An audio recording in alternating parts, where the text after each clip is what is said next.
กันจังได้អាចនោមកុំបន្ទប់ទឹកញឹកពេកអាណាធ្វើកម្មកាដាក់ក្រាលលេងបើបន្ទប់ទឹកញឹកយកម៉ាស៊ីនតដេនៅបន្ទប់ទឹកទៅបើស្រីក៏អញ្ចឹងដែរទៅជួអាចជួនោមក៏អញ្ចឹងដែរយកទូរស័ព្ទទៅអង្គុយលេងនៅបន្ទប់ទឹកអានេះគាត់ទៀតអាចហើយបងឯងមកព្រឹកអាចប្រហែលដងនេះទៅអាចទៅអាចម្ដងទៅអាចដល់មិនមកមិនហើយគាត់ខើមកឯងទៅអាចធ្វើដងវិញការងារចាញ់តាទៅ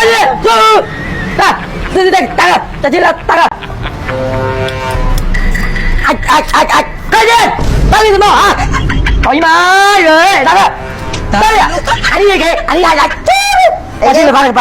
គេឲ្យប៉ះពាល់អារម្មណ៍គាត់ណានឹងអារម្មណ៍មិននឹងលឺតែអាចមួយថ្ងៃអាចទៅណាមិញទៅអាចហេយកទៅចាក់ពឹងទីណាំតោច្បាស់ទៅតែជិះលបាត់តែគេមិនយកអានេះគេគេទៅអញមួយថ្ងៃអាចនោមមិនបានធ្វើការអីទេគាត់ថាបើឯងពិបាកទៅយកម៉ាស៊ីនតដេហ្នឹងទៅជិះលបាត់ទៅម៉ាស៊ីនតដេនៅបន្ទប់ទឹកទៅអាចឯងនេះមិននេះអញចំណាំមើលតែអាចមានទៅអាចទេតែចូលបន្ទប់ទឹកនឹងយកទូរស័ព្ទទៅហីតាកតនេះបាទវាមិនតែចូលអាចទេវាទៅលេងទូរស័ព្ទនៅបន្ទប់ទឹកទេអានេះពួកបាយចុយម៉ៃចាំមាន3នាក់ជុំ3នាក់ឡើងមកជុំណាជុំ3នាក់ជុំទីបានអានេះខូចទៀតគាត់ថាកៅគាត់បញ្ញាប់ខ្លាំងណាស់អញ្ចឹងមុននំទូនឹងគាត់បញ្ញាប់ខ្លាំងណាស់អញ្ចឹងឲ្យគ្នាយើងដេកថ្ងៃហ្នឹងគឺថែមកហើយអត់ឲ្យហូបបាយទេយល់ទេអត់ឲ្យហូបបាយទេទៅយល់ទេបាទអបរេតែថែមកឲ្យលុយទៅអបរេគាត់ថាឲ្យភេទជ្ជៈផាបរេមបើកឡាំម្នាក់មកកំប៉ុងទៅបាច់ចេញហូបបាយទេណាយើងហូបតាហ្នឹងបើកឡាំនៅម៉ាស៊ីនហើយអីយើងធ្វើការធម្មតាបាច់ចេញហូបបាយទេតែយល់ទេព្រោះការងារគាត់បញ្ញាប់ឲ្យ2លាន10000អោដល់ឡើងទៅចិន2ថ្ងៃទៀតអញ្ចឹង2ថ្ងៃហ្នឹងតាអានេះអូខេទេផាបរេមណា original ហើយ power RAM អាយអញ្ចឹងអ្នកមកកំប៉ុងហ្នឹងយល់ទេហើយយើងហូប power RAM ហើយយើងអង្គុយដេកទៅមិនបាច់ចេញហូបបាយទេគាត់អត់ឲ្យទៅហូបបាយទេព្រោះការងារគាត់ប្រញាប់ខ្លាចចេញអត់ទាន់មនុស្សយើងក៏តិចដែរមាន3គ្រាប់អីហ្នឹងអញ្ចឹងខ្លាចដេកអត់ទាន់ហ៎មិនចេញថ្ងៃហ្នឹងតែម៉ោង10ម៉ោង10អត់បាយទេ12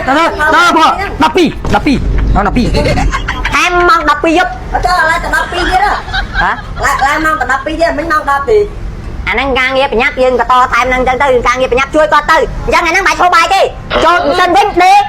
ផឹកតាហ្នឹងមកកំប៉ុងមានកម្លាំងធ្វើការដល់យប់យល់ទេខំរ៉ាមព្រីមីម្ដុំមីម្ដុំគាត់ថាចាំគាត់ទិញមីឲ្យម្នាក់500ទៀតយល់ទេដើម្បីឲ្យគ្នាយើងមានកម្លាំងថែមមកតែអត់ទេយើងហូបតា20ចានមកកម្លាំងទៅមកកំប៉ុងទៅមានកម្លាំងថែមមកហើយថាការងារក៏អញ្ចឹងដែរអាចនោមកុំបន្ទប់ទឹកញឹកពេកអាណាធ្វើកម្មកាដាក់ក្រាលលេងបើបន្ទប់ទឹកញឹកយកម៉ាស៊ីនតដេនៅបន្ទប់ទឹកទៅបើស្រីក៏អញ្ចឹងដែរទៅជួអាចជួនោមក៏អញ្ចឹងដែរយកទូរស័ព្ទទៅអង្គុយលេងនៅបន្ទប់ទឹកការងារអត់មានកណ្ដោតអីទេតែចង់បានអីគេ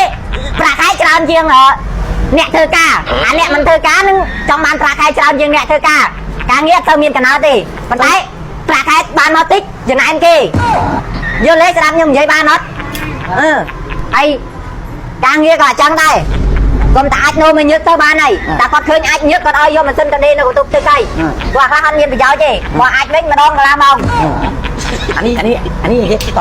កដោអូតកដោតាកតកដោអាហៀតកដោអាហៀតកដោតាកតកដោអាហៀតកដោអីគេតកដោច្មោះទៅជិះបានហើយទៅជិះអូខេតបានហើយគាត់ថាបានមកកំប៉ុងហ្នឹងចូលដេធម្មតាហ្នឹងហើយតាមបាយគ្នាចុះហើយធ្វើការមានឲ្យទៅបន្ទប់ទឹកញឹកទេ1ម៉ោងទៅតែ5 6ដងបានហើយ1ម៉ោងទៅតែ5 6ដងបានហើយ